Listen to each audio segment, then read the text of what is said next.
alunos e alunas do segundo ano do ensino médio. Estou aqui de novo, Viviane Soares, professora de História. Quem está aqui comigo como intérprete é Valdene. E hoje nós vamos falar sobre a segunda Revolução Industrial. Vamos lá? Bom, a gente vai tratar aí desse assunto, né, esse segundo momento da nossa industrialização, e espera-se que ao final dessa aula você seja capaz de compreender como que foi essa segunda fase da nossa industrialização, qual a sua relação com o capitalismo financeiro, entender um pouco aí das suas relações com o imperialismo e estudar as consequências desse processo. Antes da gente falar sobre essas modificações, vamos tratar desse conceito, né? Revolução industrial. Quando nós falamos em revolução industrial, nós estamos falando de quê, né? A própria palavra revolução, ela já traz para a gente a ideia de quê? De transformação, de alteração, né? De ruptura aí numa estrutura, vamos dizer. E industrial, a gente está tratando do desenvolvimento da indústria. Então, a gente vai ter aí, né, ao longo do século XVIII, uma série de transformações dos meios de produção, né? A gente vai partir aí do artesanato para a manufatura até chegar à maquinofatura, que é a introdução de máquinas que vão propiciar aí uma aceleração da produção e até mesmo a diminuição dos custos. Essa revolução industrial, ela vai começar na Inglaterra e ao longo do tempo, né, ao longo da história, ela vai se espalhando, chegando em outros locais.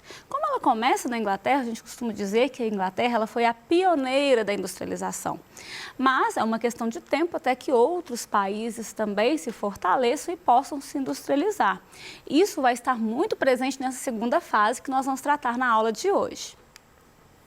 Bom, é importante contextualizar também, né, em que momento da nossa história vai acontecer essa industrialização, em que momento vai acontecer essa transformação. É importante a gente tratar que nós estamos falando de um período em que nós temos revoluções liberais. A exemplo dessas revoluções, nós temos aí a Revolução Francesa, nós temos a Revolução Inglesa, né, que são movimentos que vão dar uma visibilidade maior para os ideais da burguesia, né, que vão fazer com que o pensamento liberal ele se desenvolva, né? Então, isso é muito importante porque há um desenvolvimento também das relações capitalistas de produção, há também um crescimento das relações de dominação social, né? Então, é importante a gente pensar que essa ideologia, que esse pensamento liberal que vai crescer aí, é uma ideologia burguesa, é um pensamento burguês, né? E é importante porque essas relações sociais que estarão presentes durante o desenvolvimento industrial vão deixar muito claro aí, né, o posicionamento dessa classe que cresce muito, apesar de ela já vir, né, crescendo economicamente, ela cresce também politicamente, né, e altera substancialmente a nossa história. Bom, então para a gente falar, né, ilustrar um pouco o que a gente está dizendo aqui, né, Inglaterra como coração da industrialização, ou seja, o ponto de partida, a Inglaterra representou uma série de condições que fez com que ela tivesse aí, né, mais fatores que ajudassem aí a industrializar, né, seja a presença de matéria-prima, seja a questão de ter um subsolo rico em minerais, a questão da mão de obra muito grande, né, o êxodo rural que é promovido pelo cercamento das terras que antes eram terras comunais, né, utilizada por todos, quando essas terras se tornam privadas, as pessoas vão para a cidade. Isso faz com que cresça a mão de obra. Então, são vários os fatores que vão ajudar a Inglaterra a se industrializar primeiro. E depois, nesse segundo momento da industrialização que a gente está tratando, a gente vai ver aí outros países como França, Alemanha, Rússia, né, Estados Unidos e Japão, a gente vai ver que eles vão também se desenvolvendo. Aí você está perguntando, mas e as outras regiões, né? Por exemplo, a América Latina, como que ficou a industrialização? Ela não acontece ao mesmo tempo? Bom, é importante a gente falar que o restante do mundo, né, vamos dizer assim, América Latina, Ásia, África, né, eles demoram um pouco mais a se industrializar. A gente pode dizer que esse processo de industrialização, ele vai se consolidar, né? Ele vai acontecer após a Segunda Guerra Mundial, tá? Para a gente dizer assim de uma maneira mais consolidada mesmo, essa é a palavra, né? Bom, quais as características, então, dessa segunda Revolução Industrial? Então, a gente vai apontar aqui, primeiramente, o surgimento de indústrias de base, né? Que são indústrias aí pesadas, né? Eletrônica, metalurgia, siderurgia, né, a indústria química, a indústria petroquímica. A gente tem também o aumento das matérias-primas disponíveis, né, e esse aumento das matérias-primas, tanto a gente fala, né, do território que se industrializa, mas a gente pode falar mais à frente, nós vamos ver a questão do imperialismo, né, que é a dominação de outros territórios. Então, matérias-primas como aço, borracha, plástico, né, vão aí estar presentes em maior abundância. A gente pode falar também como um ponto muito importante da descoberta do motor à explosão, né? O uso do petróleo como energia é um ponto muito importante, né, que ajuda muito no desenvolvimento da nossa indústria automobilística e também da nossa aviação. Mas no finalzinho da aula a gente faz até um quadro comparativo, né, para a gente ver o que se desenvolve. Se no período anterior a gente tem a energia, né, por meio do carvão, utilização da energia a vapor, a gente já tem uma alteração importante, né, que é esse uso do petróleo, que vai aí contribuir muito para que outros processos se desenvolvam, o uso da eletricidade, né, que vai estar presente nessa segunda fase. Também podemos dizer aí, né, das novas tecnologias que vão permitir que haja uma produção em massa, uma automação do trabalho, até mesmo uma racionalização do trabalho, a gente vai perceber, né? Muitas indústrias elas vão passar por esse processo. A gente tem uma expansão da ferrovia, a gente tem muito investimento, né, que vai permitir essa alteração, seja na produção, seja no escoamento dos produtos, mas uma alteração muito grande também na vida das pessoas, né, nas relações sociais, na relação com o trabalho, né, isso é muito importante, a forma como isso também vai ser aí, né, alterado. A questão da racionalização do trabalho, ela pode nos explicar muito bem essa questão do modo de vida das pessoas nesse período, né, dos operários, dos trabalhadores. Bom, a racionalização do trabalho é quando a gente vai ter aí algumas formas planejadas de produção. E esse planejamento, ele é uma forma, uma maneira encontrada, né, para agilizar o processo, né, então produzir mais rápido e você tem aí, né, o uso, se possível, do menor número de pessoas, né, ao mesmo tempo você tem uma redução no custo final do produto. Então a gente traz como exemplo aí de busca de aumento de lucro, né, aumento da produção, o taylorismo e o fordismo. Primeiro nós vamos falar do taylorismo, né? Esse nome vem do Taylor, que foi um engenheiro estadunidense que desenvolveu aí alguns tipos de aperfeiçoamento na produção, né? Algumas técnicas que ele vai criar e difundir aí para que isso aconteça. Então, uma das questões era a divisão do trabalho. Então, há aí a questão de dividir as atividades, promovendo a maior especialização possível do trabalhador naquela atividade específica, o que faria com que ele tivesse mais agilidade, então por isso ele produzia muito mais, né? As funções que seriam desempenhadas por esse trabalhador seriam funções mais simples e repetitivas, né? Então isso faria com que ele pudesse fazer muito mais em menor tempo, ele ficava muito mais habilidoso também, né? Então, a gente pega um exemplo aí, se a gente pegar um setor aí de produção de calçado, né? O funcionário que costura, ele só costura, né? O que arremata, só arremata. E aí, assim por diante, em cada processo, a gente percebe o quê? Que ele faz muito a mesma coisa, ele se especializa, ele se torna mais ágil. Mas, ao mesmo tempo, a gente tem que falar que há consequências disso, né? O trabalhador, ele fica meio que alienado. Ele conhece o seu trabalho, mas se precisar dele fazer o trabalho do outro ao lado, muitas vezes ele não sabe fazer. Ou seja, o trabalhador, ele perde a consciência de todo o processo produtivo, né? E é um tipo de racionalização também que prevê bonificações para aqueles que produzem mais, né? Então, aquele trabalhador que se desenvolve, que consegue produzir mais, ele vai ser gratificado por isso. Um outro modelo que nós podemos citar é o fordismo, que é um modelo pensado aí de acordo com o taylorismo, ou seja, o fordismo ele acaba, né, tendo como referência as ideias do Ford, mas a gente tem aí algumas situações que vai diferenciar, né, ou que vai incrementar essa produção, como, por exemplo, o fato de cada funcionário ter um posto, um local de trabalho, e em vez do funcionário ir alterando e mudando de um lugar para o outro, as peças é que passam numa roleta, né, perto da pessoa, e a pessoa precisa acompanhar o ritmo daquela engrenagem, né, para que ele não fique atrasado no trabalho. Essa é uma das características, assim, mais fortes aí dentro do Fordismo. A gente pode falar, né, que é a formação de uma linha de montagem mesmo, a questão que a gente falou, né, de o funcionário não ter que se deslocar, e aí a gente tem, no caso, as peças e o carro que vai se deslocar, possibilitando aí uma maior agilidade, né? É uma situação, né, um tipo de trabalho que ele deixa o trabalhador totalmente, né, no ritmo ali daquela engrenagem e, assim, acaba que ela deixa a pessoa, a gente pode dizer que é alienada mesmo, quase que escravizada ali, porque ela não tem ali uma forma de sair, porque se ela sair, aquela engrenagem para. A gente tem muitos exemplos, né? Até uma dica de filme, quando a gente trata desse assunto, Tempos Modernos, do Charlie Chaplin, que mostra um pouco sobre essa linha de montagem, né? E sobre como o trabalhador precisa aí, né, se dar o máximo possível para acompanhar aquela linha de montagem e como que aquilo muitas vezes afeta a saúde daquele trabalhador, né? Que as condições de trabalho, à medida em que a gente tem uma racionalização maior da produção, a gente percebe que há uma exploração maior do trabalhador, que precisa cada vez mais acompanhar o ritmo das máquinas, né? Trabalhar mais, produzir mais, sem que haja, na mesma proporção, avanços na condição, na legislação trabalhista, nos direitos sociais. Bom, nessa fase que a gente está tratando, né, que é a segunda revolução industrial, há um desenvolvimento muito grande do capitalismo financeiro, né? Então, grandes empresas, elas vão monopolizar setores da indústria e do mercado. Então, é um momento em que muitas empresas, elas vão controlar alguns setores, né?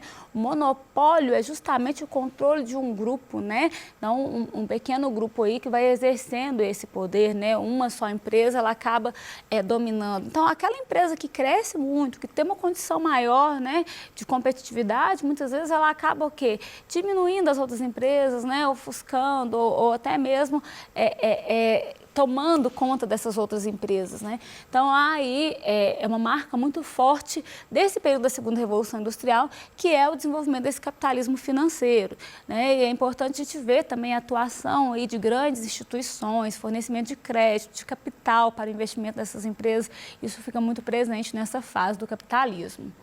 Bom, todo esse desenvolvimento e pensarmos, então, que outros países estão crescendo, né? A gente fala lá do inicinho da Inglaterra e como que outros países também vão se desenvolvendo, a gente precisa pensar que há uma competitividade muito grande entre esses países, porque todos eles estão buscando as mesmas coisas. Eles precisam de matéria-prima com custos menores e eles precisam de mercado consumidor, que é quem vai comprar aqueles produtos, né? Então, nessa busca por mais local onde vender e mais local onde explorar, né, a matéria-prima, a gente tem o que a gente conhece como imperialismo, que é quando temos a dominação de outros territórios. Uma dominação que ela pode ser econômica, cultural, política, né? Isso foi muito forte.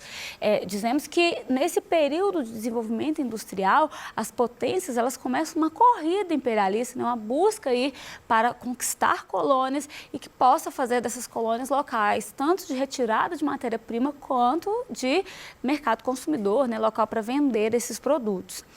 Esse período ele vai acabar, né, essa situação vai acabar justificando e legitimando, né, a dominação, o controle, a exploração de regiões como África e Ásia, né, que nesse período aí de segunda fase da industrialização vão acabar sofrendo por causa dessas potências que precisam aumentar a todo custo a sua lucratividade. Bom, é importante a gente tratar das consequências desse processo de industrialização, né? O que a gente tem como consequência desse desenvolvimento, né? Desse segundo momento de desenvolvimento industrial? Então, a gente tem a produção em massa, né? Então, você tem uma maior produção. A gente tem também a concentração de capital, né? Que está bem relacionado ao capitalismo financeiro que nós tratamos aí. A produção de alimentos, ela vai crescer. Se antes nós produzíamos muito para a subsistência, nós vamos perceber que há uma produção já visando um mercado maior, né, visando o mercado consumidor aí. A gente tem uma grande diversidade de produtos que estão disponíveis, como fertilizantes, remédios, né, a questão da iluminação e do transporte, né. Nós temos aí também que já foi falado quando nós tratamos de racionalização, novas formas de trabalho que vão ser inseridas aí, né, nesse contexto. Podemos tratar também como consequência o êxodo rural, ou seja, muitas pessoas que buscam uma vida melhor, buscam condições melhores aí de trabalho, moradia, né, que deixam o campo e vão para as cidades. E aí nesse ponto a gente tem outras consequências decorrentes disso, como o inchaço urbano, né, as situações de marginalização, de favelização, né, crescimento da violência, o desemprego também, que vai crescer muito. A gente precisa entender como que esse desenvolver das máquinas, dessas linhas de produção, eles acabam afetando a necessidade de mão de obra, né? A gente tem aí muitas vezes a diminuição de postos de trabalho, que é outro fator que contribui para essa violência, para essa marginalização que a gente está tratando aqui. Bom, esse quadro que eu trago aqui hoje, dá para a gente fazer uma análise sobre esses momentos da Revolução Industrial, né? Na aula de hoje, nós estamos tratando especificamente da segunda Revolução Industrial, mas é muito importante a gente fazer um quadro comparativo, né? E até referir-se a um terceiro momento, mais para frente, por que não falar, né, de um quarto momento? Mas então a gente precisa ver aí nesse quadro comparativo, né, como que se dá uma evolução da nossa produção.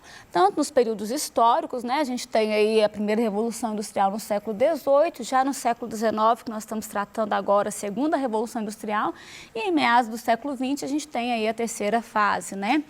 Inicialmente, como nós dissemos hoje, a Inglaterra dá o pontapé inicial, né, nesse processo, e depois a gente tem aí Estados Unidos, França, Alemanha e Japão, e a gente tem nessa terceira fase um crescimento muito forte, né, em Estados Unidos e Japão, que se tornam aí potências importantes, né, no setor industrial. A questão da energia, nós percebemos também como há aí, né, uma alteração. Se a gente começa primeiramente com carvão mineral, depois a gente vai para o petróleo, né, a questão da energia elétrica por meio da hidrelétrica, né, e até chegar na energia nuclear. Não quer dizer que uma energia ela vai excluindo as anteriores, né? Quer dizer que a gente tem o quê? Uma ampliação das formas de energias a serem utilizadas. A questão dos setores também, né? Na primeira Revolução Industrial a gente tem mais o setor têxtil, a questão siderúrgica, né? A gente depois vai para a questão do setor petroquímico, automobilístico, né? A questão aí da metalurgia a combustão e chegando na terceira fase, a gente fala aí, né, a questão da energia e dos setores aeroespacial, robótica, né, transporte, química, biotecnologia, que está mais presente. Como a gente falou, né, dá para sintetizar aí o tipo de produção, né, desde o inicinho até chegar num quarto momento, que seria o que a gente vivencia, né, que é um período de conectividade maior, de utilização aí de grandes massas de dados, né, que é um período em que a gente diz, né, de como o mundo está conectado. Então, há esse processo evolutivo e a gente continua vivenciando essas alterações no modelo de produção, né, na forma, nos produtos, e isso só tende a crescer, né? Quanto mais tecnologia nós vamos desenvolvendo, mais alterações a gente tem no nosso tipo de produção. Bom, o que nós estudamos hoje, né? A gente viu um pouco sobre a segunda Revolução Industrial, sobre racionalização da produção, capitalismo financeiro, imperialismo e também a respeito das consequências da industrialização. Tem aqui uma questão, né, que é a respeito da Revolução Industrial, que vai dizer, né, que é um processo marcado por grandes transformações tecnológicas, sociais, que inicia-se na Europa e chega em outros locais, né, e a gente tem aí vários períodos. A gente pode apontar como da segunda Revolução Industrial, né, como está presente. Letra A invenção dos teares mecânicos e a exploração da energia a vapor. Letra B, o desenvolvimento da energia elétrica e das indústrias do petróleo e do aço. Letra C, o início da colonização da Oceania e a exploração do comércio transoceânico. Letra D, abandono da exploração do carvão e a sua substituição pelo cobre e pelo estanho. E letra E, aprimoramento da navegação à vela e a invenção dos relógios mecânicos. Bom, como nós dissemos hoje a respeito da utilização da energia elétrica, né, o uso do petróleo e do aço, então, portanto, a nossa alternativa é a questão letra B. Espero, né, que essa aula tenha ajudado para que você desenvolva suas atividades do PET e em breve nós voltamos com outros temas. Até mais!